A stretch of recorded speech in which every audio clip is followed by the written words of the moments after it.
How many students are expected to attend? So at the moment, because it's not a live event, it's going to be pre-recorded. So, okay. Hi, Mahek. Yeah. Hello. So I was just saying that we're just going to be recording this event, and it's going to be like a podcast kind of format. So I'll go through some questions, and the panel will get an opportunity to answer. If you don't want to answer that particular question, that's completely fine. And yeah. We can't hear you anymore. Oh, that's very strange. Can you hear me now? Yeah. Okay, thank you. Thank you. If that happens again, please do let me know. I don't know why that happens. But yeah, okay, so are you all ready to begin?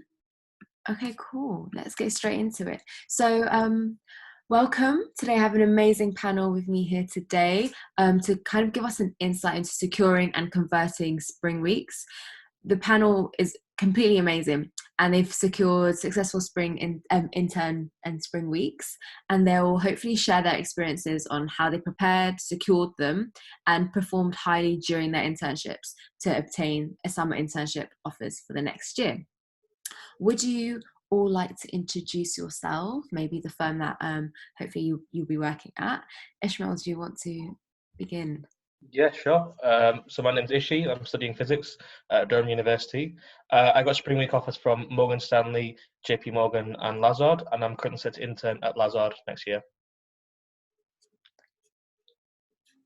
Great. And Tolu. Hi, I'm Tolu. I study chemistry at the University of Warwick.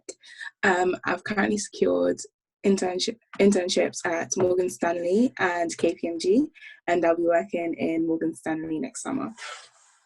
Wow, amazing stuff. And Shihab? Hey everyone, my name is Shihab Raihan. I'm a student at LSE. In my second year, I'm studying applied mathematics, and I did a few springs in banking. The ones done by Goldman Sachs, Morgan Stanley, and Bank of America. And I'm not sure what we'll do next year. That's all right. Thank you for that. And Mahek. Hello, everybody. I'm Mahek. I'm in my final year at Durham University studying natural sciences. I secured spring weeks at Morgan Stanley, BNP Paribas, Nomura, and BlackRock. I will be interning at Morgan Stanley next summer. So that's where I stand. Oh, thank you guys. That sounds amazing. It's really inspiring. So just in that same order, can we just begin by kind of just describe your journey into banking and how did you choose the right division for you? Now, this is something that loads of students do wonder, like, which division should I apply for in particular? What helped you in particular? Ishmaeel, do you want to begin? Yeah, sure. So I think I'd say that I first kind of came across spring weeks just before I started university, really. So yeah, I was quite new to the process. And in terms of really finding out kind of what you want to do within investment banking, I don't think you need to worry about it initially. I think the best thing to do is just go out and watch YouTube videos and speak to people from the industry. Just learning about what investment banking is, learning about what sales and trading is, learning about what equity research is.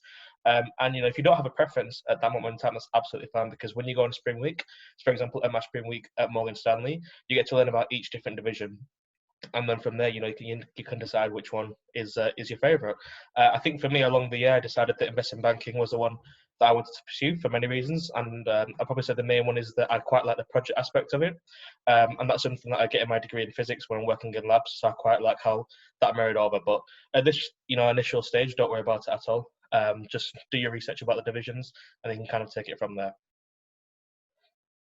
Thank you for that. Yeah, I would say mine's pretty much the same as Ishmael. So I didn't really know much about spring weeks, to be fair. It was a friend that brought it to my attention. And when they brought it to my attention, I started to look into social mobility foundations in order to find out about more opportunities and have more resources about how to get into finance. So I am particularly interested in the technology side.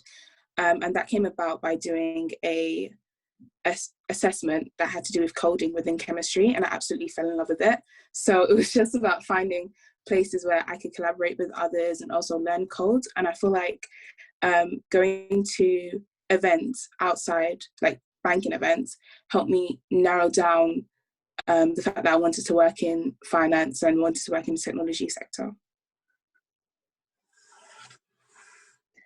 I was just saying, yeah, that's great. It's nice to see like how your degree kind of plays a part, especially you know, studying something maybe not as like economics or something that you'd expect, you know, someone who wants to go into banking. So that's really interesting. Thank you for that.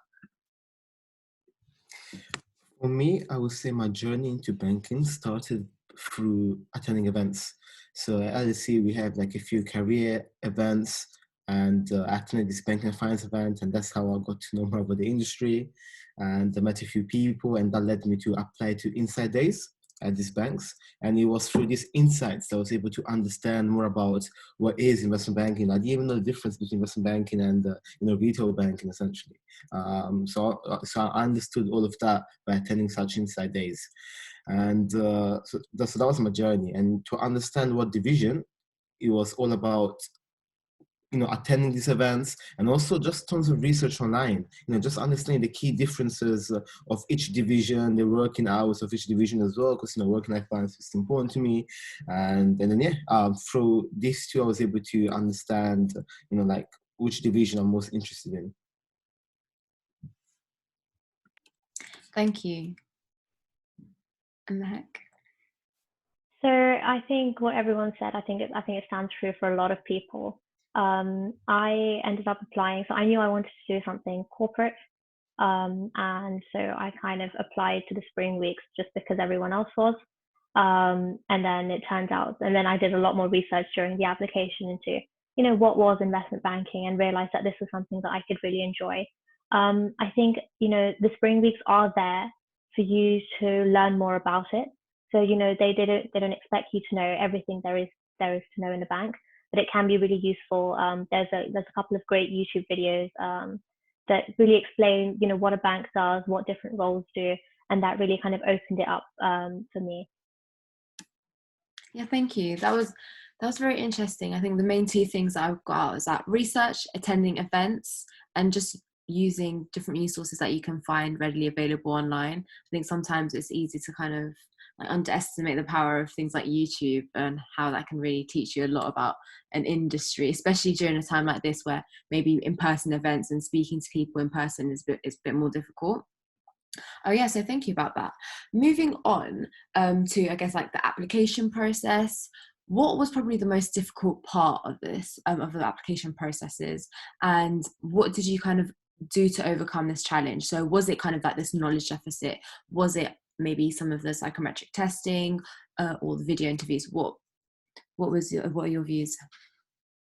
I think it can massively vary from person to person. And I think at each stage there definitely is a challenge. For example, you know, I remember when I was hearing about the application process and hearing about the online test as the pretty much, well, first or second step. I remember thinking, you know, if I can't even pass these online tests, then that's it for the application. But I think just with practice online, and you know, you can eventually get past that. In terms of difficult steps, are the ones that I was the most apprehensive about. I'd probably say the interviews, and especially the technical interviews. As I'm coming from a non-finance background studying physics, I thought that, you know, oh, what if I don't know this, I don't know that. But honestly, it's just about, you know, using the online resources. If you speak to people within the industry and, you know, ask them to give you a mock interview, let's say regarding technicals, that helps massively. And sometimes as well, I feel that when you go for an interview at Spring, well, generally when you go for interviews at Springs, they're not, you know, expecting you to know every single thing. You know, so they may ask you, you know, vaguely, what are the 3 evaluation methods?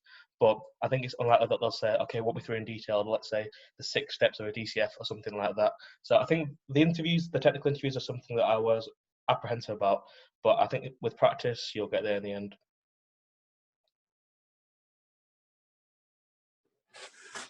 I would say, okay, so one of the things I found quite daunting was creating a cover letter. But to be honest, going to events helped me understand the company more, and therefore it's kind of more natural and easier for me to write a cover letter. But I also agree with Ishmael when he said that the telephone interview can be quite daunting. But it was just practicing with a friend, constantly practicing questions, networking on LinkedIn, finding out from people who've gone through the process before, things you should do, things you shouldn't do. And another thing that I found really hard was the assessment centre. That's a bit daunting as well, because you never really know what's going to come up. The best thing you should do for that is just a lot of practice, a lot of talking to people who've been through the process, but also just being yourself. I feel like if you are authentic and you're just being you, then the company will know whether you're the type of person that they want to work with. And I feel like that's one of the most important aspects of trying to secure any type of job, to be fair. I think for me, the hardest part were probably the online tests. And yeah, I mean, pretty much everyone else answered it for the rest part. I'd say, you know, the online test was the hard part. And I think for interviews, I agree with Ishmael that the technical interviews were quite tough, but I think my advice for those interviews, you know, be honest with what you know and what you don't know. And, you know, like the Spring Week is there for you to learn about all these things. So, you know, tell them how, you know, even though you don't know this technical term, that's what you aim to learn during the Spring Week. And yeah, so that's my advice for you guys. I think I agree with what everyone has said, and it is really, you know, each to your own strengths and weaknesses. But definitely for even the competency-based interviews, I think it's good to be prepared. So, you know, like bullet point things of, you know, what you want to include during that interview. But it's also good not to have a script. People do recognize when, you know, it's not natural, and it can seem that you're not being honest about yourself, which is something that recruiters do look for during the interview. So it's good to be honest about who you are, and what you know and what you don't know. It's not a test of how much finance knowledge you've got, but really about whether you can handle things and handle a conversation. So yeah, thank you. That's some great advice. Just be honest about what you know and what you don't know.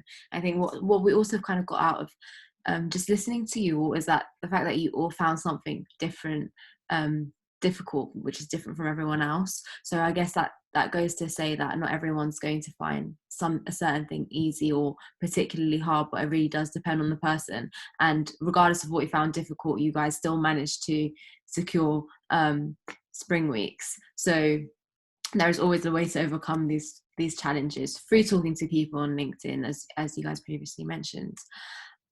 Now, I kind of want to talk about why you chose, if you've chosen your firm, why you chose it and what makes them unique. Sometimes it can be quite difficult to differentiate between them. So what was it about that about them to you that really made them stand out? I made you think, yeah, I'm trying to work here for a few years.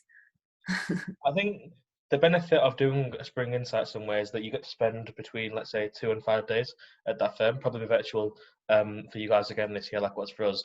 But you get to learn about the firm, and I think for me, as I was going through my Spring programs, you know, I was learning how the firms differed, whether it's, you know, a bulge bracket investment bank or an independent investment bank. So I guess for Lazard, the reason why I chose Lazard is because I felt that just, you know, going through the whole process, it was 3 days, but it felt much longer. And then even in the final interviews as well, when I was having interviews with the Lazard employees, I just felt that I really enjoyed them, and they were much more about conversations, and it wasn't about trying to test you on certain things. They were just trying to get to know you as a person and trying to understand your personality and motivation. And I think those are things that really appealed to me. So in the end, I took the Lazard offer, and I'll be interning there next year. For me, it just had to be like, firstly, going to the events and seeing how the employees actually interact with one another. And one thing that I found really striking and amazing is the fact that within Morgan Stanley, you have senior employees talking to just associates at like their friends, in a sense. Like it's a very open environment, which is something I really like. And also when I was there, it was just so accommodating, because I can't lie, going to Canary Wharf can be a little bit daunting, especially when you're 18 years old and you're like, oh, I'm not really sure if I can, you know, work somewhere like this, sorry. But once you go there, you find out that everyone's extremely friendly. And also, when I went on a company website, I read the morals, and you can also see that they kind of show their values within the company itself. And for me, it's very important that the company values align with my morals. So I know that I'm going somewhere where I could be myself and also grow, if that makes sense. I think for me, when choosing between different banks, right, I think what's important to realize is how much are they willing to invest in you. What are the different, like understanding the training program once you're there as an analyst, and also understanding internal mobility. If you don't particularly like the team that you receive the offer from, how much internal mobility is there for you to move around within the firm. And also understand, Tolu mentioned the values, right? For me, it's also important, do these banks really prove their values? And yeah, for example, Morgan Stanley, they have a new value of, being diverse and all that. And, they have they have the sort of schemes that, like where they mentor other students. And, to me, they prove that, and yeah, they're a great bank. That's it for me. I think definitely. I think I agree with what everyone has said. I think you're gonna have to switch which way around you ask people, because I'm running out of things to say. But no, I definitely agree. For me, it was a selection of not only the firm and the values that it gives, which I think is something that's really, really important, something that I looked for when I chose Morgan Stanley. But for me, it was also a selection of which department or division I wanted to be in. So within 3 spring weeks that I could take, I did it in market, so like sales and trading. I did another one in investment banking, another one in sort of fixed income asset management, and it allowed me to see, well, what did I want to do, and I sort of decided, it might be a good time to take a plunge into investment banking and see what it would be like to do it full time. So that's something, and definitely I agree with the giving back, and I think that a lot of things that they do, put up on social media as a way of communication to show what they're doing to give back is something that's really important. And in terms of, and for me, for Morgan Stanley, they were very global in not only their reach in terms of the bank, but also in terms of their sort of CSR activities, which as someone who's sort of founded her own charity and things, it was something that I would hope to do if I was there, and I could sort of see myself working there in the long term. Okay, great. I know we spoke about a little bit about applications and what we found difficult, but I want to kind of focus on the CV. What top tips do you have to kind of refine the CV and prepare for applications? Mahek, would you like to start this time? We can go back. I think one of the main things which I wish I knew, I guess, I think I had the content maybe, but my formatting was honestly terrible. I looked at my CV again, the one I submitted for my spring week. It just wasn't the formatting wasn't good, and that's something that they really, really look for in terms of banks. They're reading thousands of these, and it's important that if it's in a structure that they recognize, you will be able to highlight, your achievements in a way that they will be able to understand.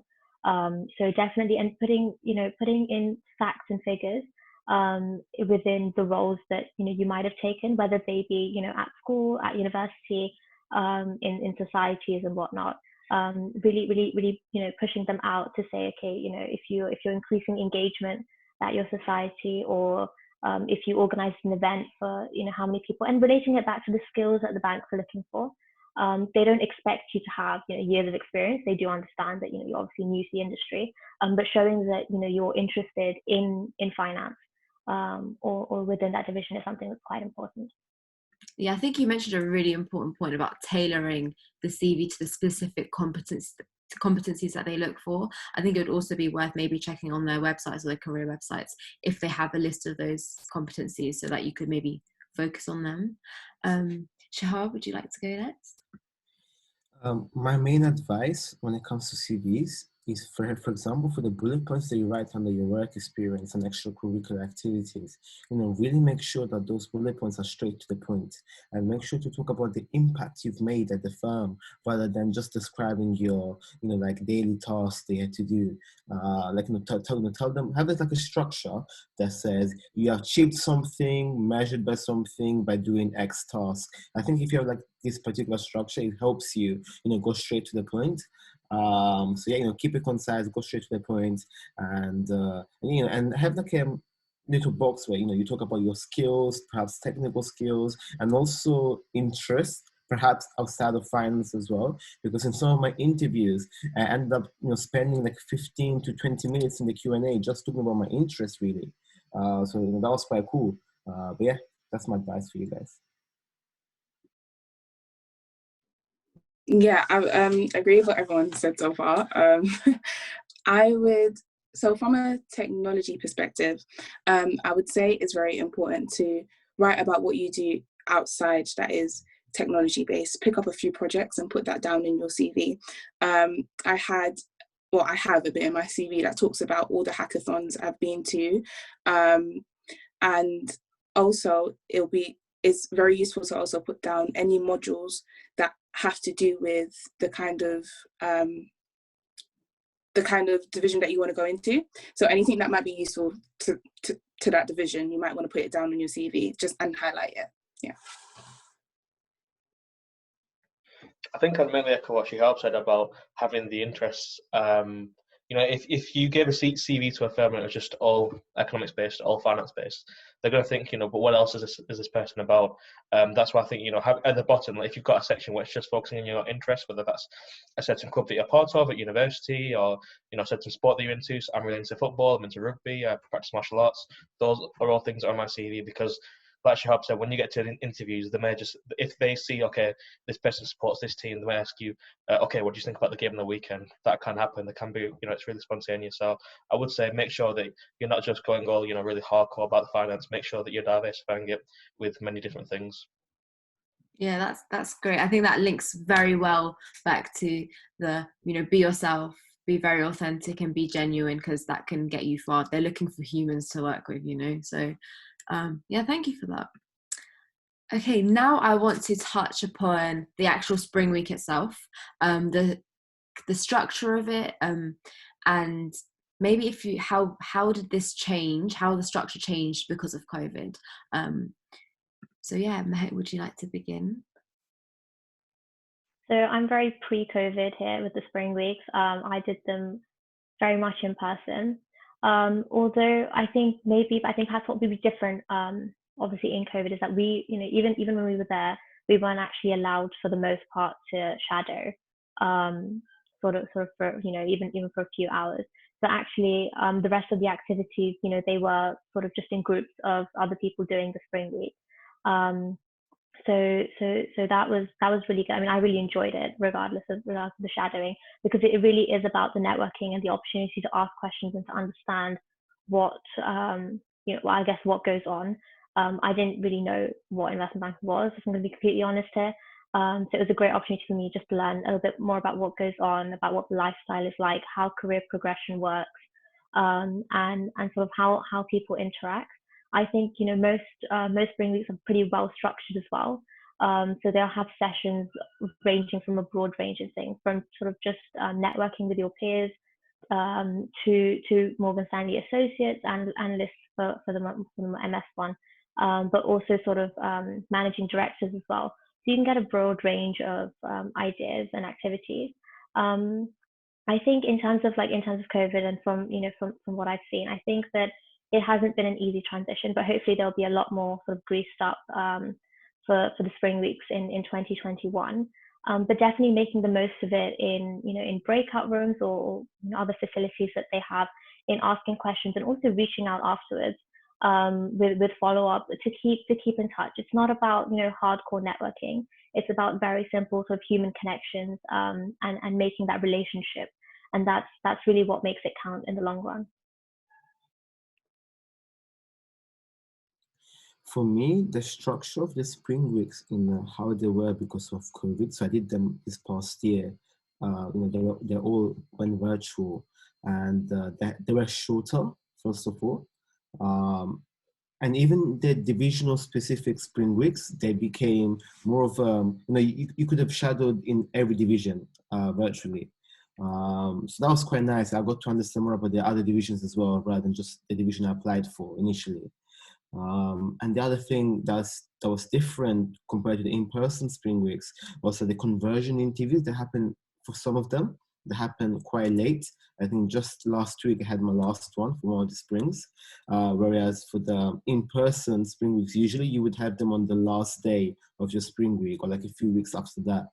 So I think these are the key differences from what I've understand, between in-person and virtual spring weeks. Yeah, so my spring week was online as well. And I believe it was 3 days. And one thing about spring weeks is that you get a lot of information. It's like a deep dive into the division that you want to go into. It was quite nice. I quite like the structure because it would be like a presentation on one of the smaller divisions, and then you'll talk to graduates who also work there, and how they found their experience there, and how they're finding the grad scheme and things like that. So it was quite nice because you had opportunities to network with people who were there, but also network with your peers as well.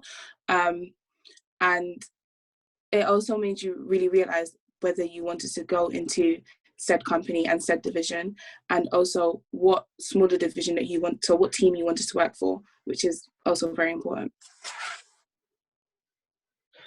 I think it can really vary firm to firm.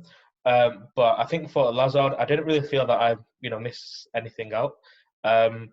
I guess in terms of the structure, there was an overriding group project where we got to work on something that's within investment banking, and that was something we did within a group as well, so with other spring interns. But then we also got to attend Q&A sessions with analysts and associates. We also got to take part in other case studies regarding M&A and restructuring. And then with regards to the conversion interviews as well, for some firms they happen pretty soon, so maybe a few weeks after. But then, like Shihab said, for other firms they happen months after. So it really does vary firm to firm. But I think overall, I felt that obviously I didn't do them in person, so I can't say what it would have been like. But overall, I still thought that it was a really good experience. And yeah, I really enjoyed it. Thank you. I think this next question is kind of going to be quite relevant and something that loads of students always ask, and that is, how do you stand out from the other candidates and the other interns? Now, I can imagine that your answers are all going to kind of vary because some of you did it in person and some of you did it virtual online. So yeah, I'm kind of excited to hear how you try to stand out. Was it really making use of the chat box, I guess, yeah. So Shihab, would you like to kick us off with this? I think the way you stand out in interviews, the first thing is a cliche, just make sure you've done your research about the firm as to why you want to be, part of the firm for the spring week. And, other tips I have, particularly for the interview stage, is try to dominate the interview. So the moment you get that call from the interviewer, try to ask him, tell him, hey, can I give you a quick introduction about myself? And then ask him for an introduction as well. So be the one to speak first, perhaps. And then, when you try to change the script-based interview into more of a conversation if you can, unless the interviewer specifically says, oh yeah, I need to ask you X amount of questions, we can have a Q&A at the end. But if it's not like that, then try to have a conversation instead. I think that will help you more and will make the interview experience more pleasant, and hopefully you get the offer thereafter. But I think that's one of the things that do make candidates a bit different at the interview stage and securing that spring. Just as a follow-up, what particular would you say that you did during the spring week to make you stand out, so that you could secure an internship? Oh, okay, yeah. One thing I made sure to do as soon as I accepted the Spring Week offer, like, I think around January time, I made sure to try and network with as many employees as possible from that firm to, particularly from the division that, I had the offer from, to try and understand, what is it that they do about the different teams as well within the division, so that when it comes to the conversion interviews, I was able to then say, I spoke with this analyst, this is what I know, I want to explore this and that team, and just show them that you're hungry to learn and you've been proactive enough to network and understand what they do essentially, and that you are interested. I think these are that's the thing that perhaps helped me convert. Yeah, Mahek, would you like to go next? So I think for the interview, I think Shihab's kind of covered it. Don't, I think really, just be, again, it's really about just being honest, and trying, and I think making it into a conversation can be something that's really good for you, because it will put you at ease, or just kind of treat it as if you're talking to a friend. But I mean, I do remember it's an interview, don't sort of fall into that trap. But I think that's something that's really good. Definitely then to make myself stand out. And I don't think I ever did it, too consciously. But I think it is important during the spring. And don't forget, at the end of the day, you're a person attending this spring week, whether it be albeit virtual.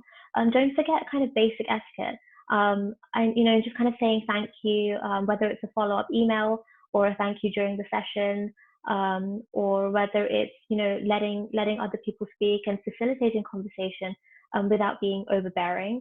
I think it's a great place for everyone to ask questions, but don't ask questions for the sake of asking. Everyone can tell. I'm being honest with you, everyone can tell when you're asking questions for the sake of asking a question, and it doesn't do anyone, any good by you doing that. So that's something that I think kind of makes you stand out as more humane and just more sort of who you are. I think additionally, I guess maybe what I did a bit more consciously is make sure that I introduce myself pretty clearly to everyone. So making sure you have a 15-20 second elevator pitch, almost, where you want to say who you are pretty conclusively to someone in a way that they can remember you, which is something that I think you can pick out for yourself what you think highlights yourself the most. And in doing that, and I think, and doing that and keeping follow-up emails or messages, etc., and keeping track of those relationships is a way that you can make yourself stand out to many people across the firm. I think I would say it's less about standing out, but more about standing out in the right way. Because, like Mahek was kind of saying, there are sometimes people that will just ask questions for the sake of asking questions. That's just obvious, like asking a super specific question that may not even be relevant. If you've got a question for somebody, let's say, who's working within TMT, and you've been reading about TMT, you want to ask about that industry, then by all means, go ahead. Or if you're, if the analyst who you're speaking to is, they went to your university or they studied the same subject, then, maybe you could ask them something about that, but don't just ask questions for the sake of asking questions. And then I would say that the second point is that, for Lazar, we had a presentation at the end, and I think at the end you really want to show that you've learned something. So whether that's talking about specific technicals or talking about something about the firm, if you do have that opportunity, make sure you do get that across. But I think those would be my main two things. Yeah, I'd say I have to agree. One of the things that I did was whatever I learned in the spring week, I brought it to the interview. So, for instance, if they asked me, okay, so where do you see yourself within this company, I will mention a specific team that I want to go into, or a specific role that I want to pursue after hearing it from the spring week. And also, I feel like it's important to highlight that they said, like everyone else said, you don't really need to necessarily ask the question. It's not really about you being the person in the spotlight. It's more of, if you want to sit back and you don't have any questions, that's totally fine. Sit back, don't have any questions, but make sure that you're constantly learning things. And especially in the interview process, when you're trying to convert, I feel like as much as technical knowledge is great, small talk is also great. Make sure that you can connect on a personal level, and have conversations about other things. But yeah, and also it's important to kind of read up on the division and learn things outside that you could also talk about and bring to your interview, because there's certain questions that may come up, and if you don't have knowledge within that area, then you're technically not you haven't started off the interview great. So you might want to read after the spring week just to refresh your knowledge and also find out more. Thank you. I think that swiftly moves on to my next question. So Tolu was just talking about researching the division. Now, I kind of want to ask about what you did to improve your commercial awareness for your particular division. How did you go about it? What was very useful for you all? Shihab, would you like to begin? Sure. So I went mainly for the global markets division, and to improve my commercial awareness in this particular division. I just tried to find something interesting in the news. Honestly, as cliche as it sounds, that's all I did. There are various resources. There's the FT, there's Finimize, there's podcasts. I think podcasts in particular is what I enjoy listening to, and I do have a few recommendations as well, like FT Morning News Briefing and Today in Focus. These are podcasts I listen to every day, and just by listening to this podcast, reading news, over time you tend to develop an interest for particular things, and that's the sort of things that you can talk about in interviews, and to improve your general commercial awareness. That's the way I did that. I definitely agree. I think a lot of universities do provide access to. So I know Durham provided access to Financial Times, and I'm sure other institutions have other things that they you can subscribe to for free as a student, and they're really good resources. Not for you to skim over the day before your interview, but really as a regular kind of reading activity. Just kind of seeing what's going on. And from that, which I found to be really, really useful. I think podcasts are something that I sort of do more often now. They're really simple. You can kind of just plug in and listen to them, and you can kind of be updated on your daily things. In terms of research or commercial awareness about the firm, I think honestly, having just Google searching a couple of things and following. So most of these banks or financial institutions, they have their own kind of page where they're publishing things that are going on about the firm. So whether it be from their research team and they've kind of done research around other firms, etc., I think it allows you to keep up to date more generally about what goes on, but also specific to that firm. What are their interests? What are they doing? Which can be something that's really useful to bring up, sort of interview specific. Yeah, I think echoing what these guys have said already, I think on a general basis, there's different things you can use kind of every day. It'll only take about half an hour, whether that's FT or Finimize or podcasts and things like that. And in terms about general, more specific commercial awareness about a firm, like Mahek just said, just searching online. So for example, if you're going to intern at Morgan Stanley, then maybe search Morgan Stanley in Google and see what they've been up to recently. You don't need to do like super detailed research about what this firm did 103 days ago or anything like that. Just you can keep it on a general basis and look at things that you enjoy as opposed to just things, learning things for the sake of learning things. So I would say one of the ways of doing research is going to events that the company holds. That way you can find out more about the company. You could also talk to employees that work there to find out a bit more about the kind of working environment and the kind of typical day that you would have working there. Like everyone else said, podcasts are really, really good. Some companies have their own podcasts actually, so that would be something to look into and listen to. But yeah, just networking. And also one thing that people need to realize is that when you go to interviews and you go to these events, as much as you want to put your best foot forward, you are also investigating whether that's the right place for you. So it's like it's something that happens both ways, if that makes sense. Yeah, definitely. That's great. Thank you for that. I want to kind of go back a little bit and ask you about interviews. So what was the most difficult interview question you faced? Now, it might be difficult to kind of remember, but just from Tony's facial reactions, I can imagine that she's got a good one. Shihab, would you like to start? give me like a second to think about it. Oh yeah, that's fine. Tolu, would you like to begin then? Yes, I don't mind. So, like I said, I'm doing technology in Morgan Stanley, and one of the things that constantly was playing on my mind was, I'm a chemist trying to get into technology. How am I going to make this work? So one of the interview questions we had was a programming question, and straight off the bat, I started drawing diagrams. I was literally just drawing pictures. And I remember talking to everyone else at the assessment center, and they said, oh, we were writing lines of codes. And I was like, I think I've messed up. But I feel like that was one of the hardest things for me, because I wasn't doing what everyone else was doing. But saying that, I feel like that's what also made me stand out. And that worked to my favor.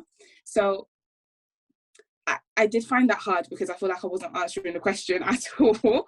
But it turns out I did answer the question, and it was making sense, if that makes sense. So I feel like just work to your strengths. Yes, you might not have the knowledge per se, and you might not have the coding skills per se, but as long as you have the skill to problem solve, then you'll be fine. Just work in the way that you work best. That was an interesting one. Thank you for sharing. Ishmael, would you like to go next, since I know you have to head off soon? Yeah, sure. I think one tough one I remember, I was doing an interview, like a quick half-an-hour interview, and straight away, we introduced ourselves, and straight away, no competency or anything like that. It's just straight to a case study, and that was the first case study that I'd done, and I was kind of thinking, that I hope this is going to seem quite tough, but even though some of the questions did seem tough when he first asked it, because it was like he gave me the information, and then he was like, have a think, and then come back to me with some ideas. I think it's just about taking your time and not panicking. And I think like Shihab said right at the start, like, if you don't know something, then don't worry about it. You can admit that. But I think one good thing you can do as well is that if you're not too sure about something, then you can kind of talk the interview through your thought process. So let's say it's a certain question about, I don't know, a technical aspect, like a DCF or something like that. And you might be like, right, I'm not too sure, but here's what I do know. And then see if you can bring yourself to an answer. Technicals can always seem really daunting, especially if you're studying, I guess, non-finance. But I guess the thing is just try and take it step by step and do what you can. And if you can't get the answer in the end, don't worry about it. You're giving it your best. But yeah, I think that's the situation that I'd give. Thank you. Mahek? I think really echoing what Tolu and Ishmael said.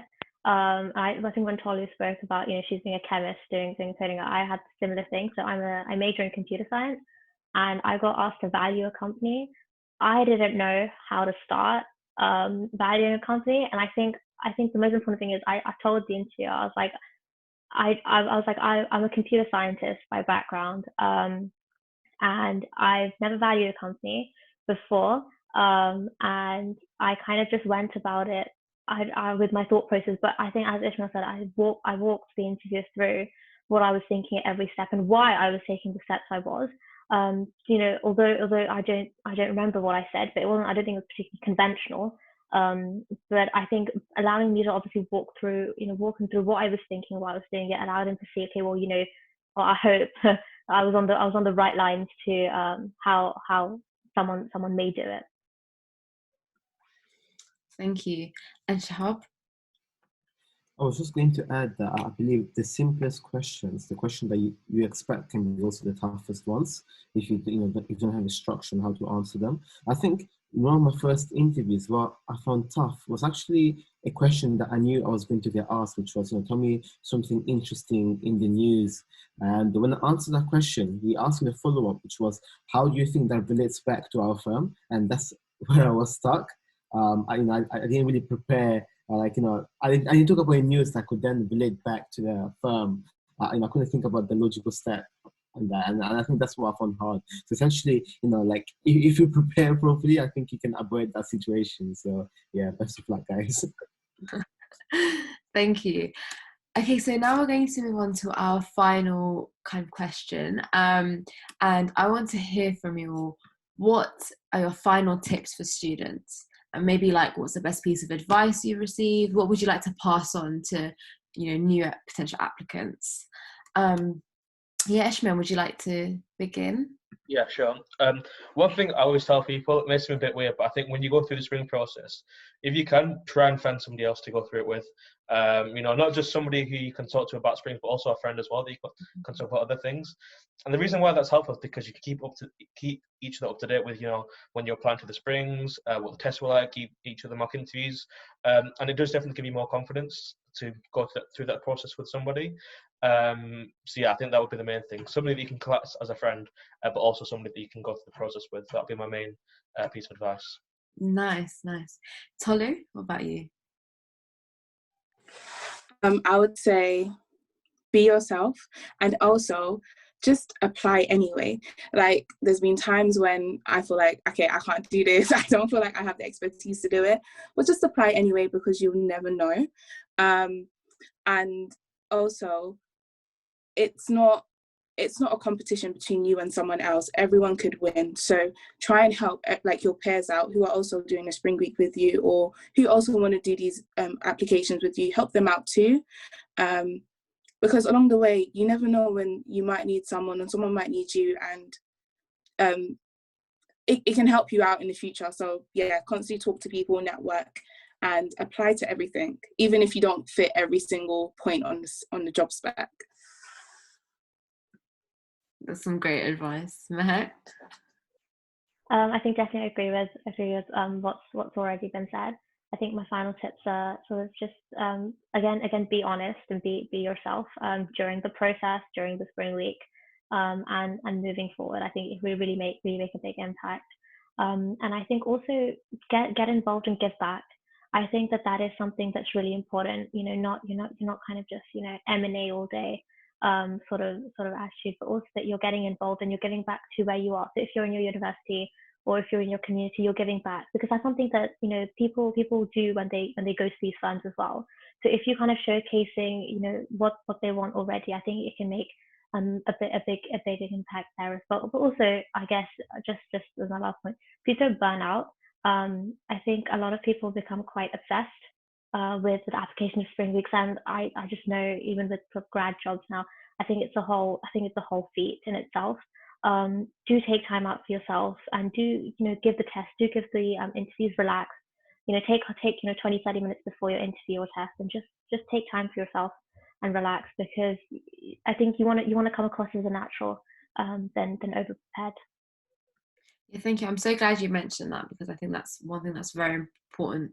Mental health, and trying to not overlook that, and trying to create a balance between having people around you that will help you, support you with your applications, but also maybe like not stress you out and put added pressure. Because I can imagine that maybe particularly universities or courses, when everyone's applying and you go for the application process, it can be a bit more daunting. So yeah, I'm really glad you mentioned that. And lastly, Shihab? I think my main advice is, have a group of people, who are also applying to spring weeks essentially, and so you can all discuss, the different application process, and if someone's done an interview, perhaps that person also help you out. And so having a group who's also applying, I think that's key. I mean, that was key for me in securing spring weeks. And also prioritize quality over quantity. There are thousands of students applying for like 50 places or such. So really make sure that your cover letter that is good, that you practice a lot for the online test, and that you're ready essentially. And then simply do your research and stay commercially aware. Perhaps network as well. Networking does help. And yeah, these are my final tips. Amazing. So networking, research, commercial awareness, give it your best shot, just apply anyway, quality over quantity. There's so many like hidden gems from this, and I'm so glad to have you all here. Thank you so much again for taking your time out to do this. I can imagine this is going to be very, very helpful for students listening and watching as well. So thank you so much to the panelists, and yeah, hope to see you soon. Thank you again. Have a great evening, everybody. Thank you. You too. Take care, guys. Thank you. You too. Bye, guys. Thank you. Bye. Bye.